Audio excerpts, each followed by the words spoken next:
And now, it's time for another Dice Tower review with Tom Vasel. Hey folks, I'm Tom Vasel, and today we're taking a look at Ragusa. This is a game from Capstone Games, who makes the Euro games. Sometimes they're heavier, sometimes they're not. This one's kind of in the middle. It is a game in which you are building up a town together, putting your houses in that town. As you place houses, you're both going to get resources and or actions, as well as other people. You have one thing you do on your turn. There are 12 turns, and you try to score the most points. Here's how it plays.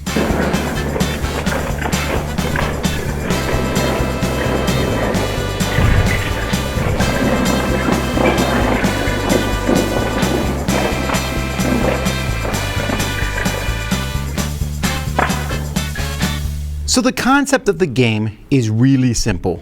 Players have 12 houses, and each turn of the game, you will place a house on an empty spot on the board. After each player has placed 12 houses, the game will end. Now, there's a little bit more obviously than that. When you place a house, you have to have the resources for that house. So as you place them out, if you place them out where they're touching a field here, you're going to need wood. And if you place them out here in the middle, you're going to need stone into the city itself.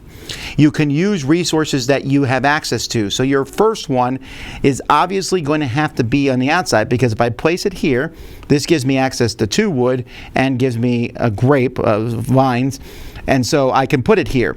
If I'm going to put another house around this same hex, I would need 2 wood, which I have. But by placing it here, I now have 3 wood. So your first one's out there, but if I put my first house here, which gives me access to 2 wood and 1 stone, I can now place my second one here, because each hex it's touching requires me to have a single stone. But if I want to put a second one on the same hex here, I would need 2 stone, which I can't do yet. In this game, players are going to keep track of the resources that they have. Now, players are going to keep track of their silver, their wine, and the oil here. These are resources that you can spend as time goes by. But the other resources that you get, you're simply going to keep track of with cards. You can have multiple resources of a type. So for example, wood, I can have, as I gain wood, I'll put a card here. This gives me 1 wood, this gives me 2 wood, and it also shows you how many houses you can build around the hex there to remind you. And as you get the different resources, whether they're figs or grapes, fish, stone, or wood, you can use the appropriate card, and that helps keep track. And as you get these resources, you'll be moving these tokens along. When you place a house out where it goes out to the rural hexes, when you place it out there, you're simply going to increase the resources that you have of that type. When you place it next to a city hex, you're going to get the action of that city hex. And except for the 2 here in the middle, these outside hexes, when you do it, so let's say someone places a house here, then I get to take that action, and then we go clockwise around the hex, and each person that has a house there also gets to take the action. So if, for example, here at the wharf, I put this, let's say there's a blue house here, and the orange player puts a new house out here. The orange player would take the action, then the blue player, then the purple player, and then the orange player would get to take the action a second time. 3 of the actions, the oil press, the winery, and the silversmith, those are going to give you the 3 resources that you can spend, oil, wine, and silver, and you're basically going to get those based on how many of the, so for example here, if I have 3 grapes, and I have put a second house here, each house is going to give me 3 wine, so I'll get 6 wine total. And so all 3 of these play out the same way. The mason here is going to allow you to put walls on the board, and you'll get 1 victory point for each wall that's next to a house of your color or a tower of your color. Towers are built here on the architect. You'll be able to put a tower on the outside here of the spots. A tower can be placed, and it can be placed even on top of a building, of a house that's not your color. This is going to help because at the end of the game, you're going to get points for connected areas So for example, let's say purple's here and has a tower here, and we build these walls here. You'll see that purple's connected here, so there's a connection of 3 purples, even though blue and orange have the house here. And if orange build a tower on this one, for example, then orange has a connection of 2 also. The fishmonger lets you turn in fish for victory points, or get victory points for each fish that you have. The market allows you to purchase ship cards, and these cards down here have a cost on them of different resources, although it will make the value of that resource, which is up here at the top of the board, it will make the value of that resource go down. New cards will be added to the market as time goes by, and when you add them, they'll make the value of different resources go up based on what's on the card. And these cards are going to be worth points at the end of the game. I should also mention that fish can be used in place of other resources. You can see that over here.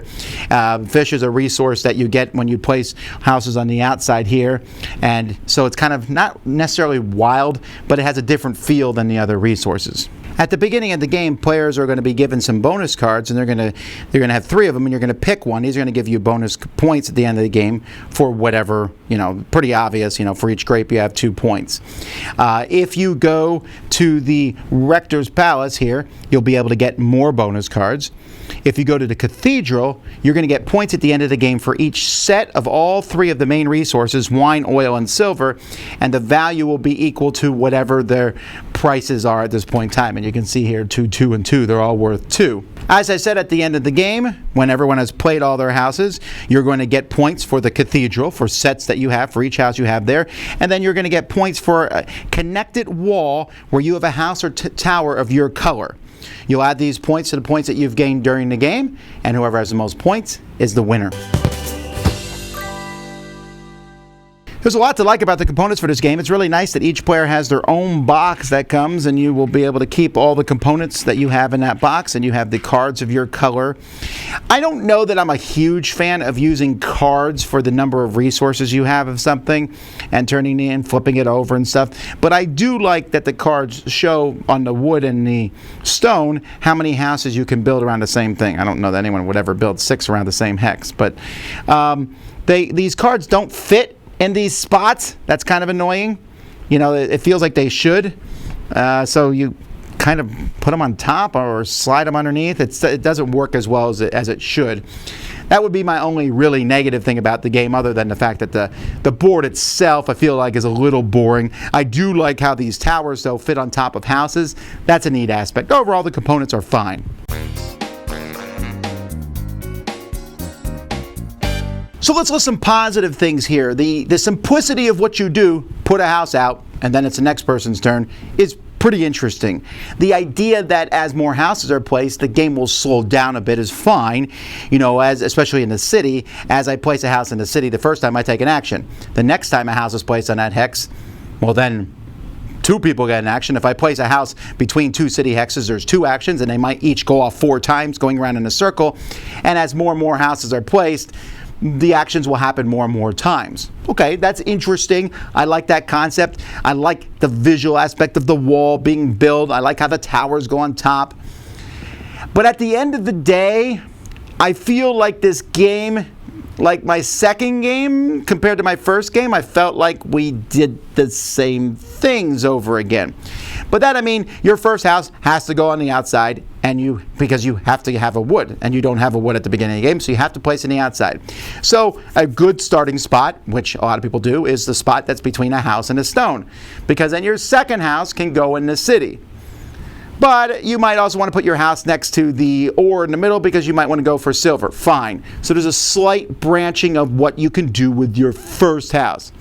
Your second house, that branching goes out, and it grows as the game goes by, but it never felt gripping and compelling. The way the prices of silver, wine, and oil changed, if you looked at the board, they go from 0 to 5, although I've never seen them get to either extremity. So they're usually 1, 2, or 3. Just not that interesting. So essentially, I found that as the game went by, I looked at my initial starting bonus card, and that's what I tried to get. Oh, this one gives me points for fish. I'm going to get fish. And it just felt like there's so few actions in the game. I believe there is 1, 2, 3, 4, 5, 6, 7, 8, 9, 10 different city tiles, so there's 10 different actions. three of them are the same. You turn one resource into another. And as you place these actions, it's like, what should I do? Build the wall? What strategy am I going to go for? I felt like the game feels a lot smaller than it appears. And I just didn't find it gripping.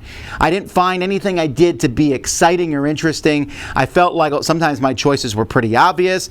If I built next to the grapes, then I'm obviously going to change those grapes into wine.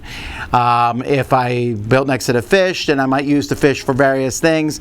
If I'm building a wall out here and I get to place a wall, am I going to place it next to my houses? Well, obviously.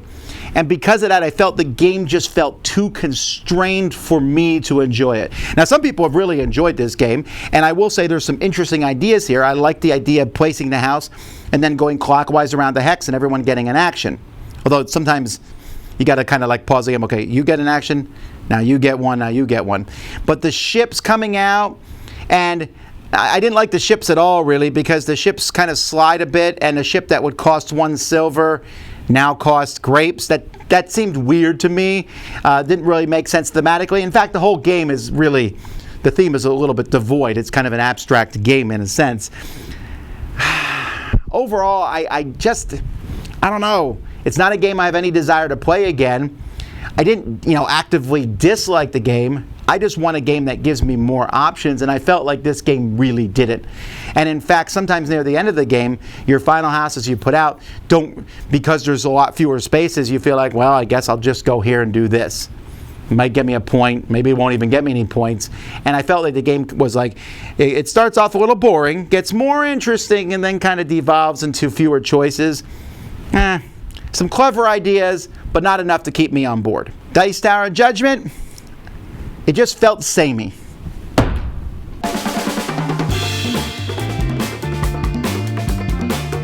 Thanks so much for watching another Dice Tower video. If you enjoy our videos, subscribe to the channel for more fun, comprehensive board game coverage.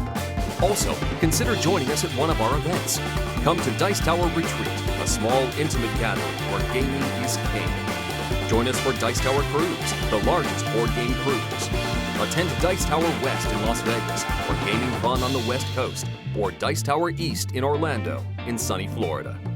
Dice Tower Conventions, the friendliest gaming conventions on Earth. I'm Eric Summerer, and you've been watching the Dice Tower.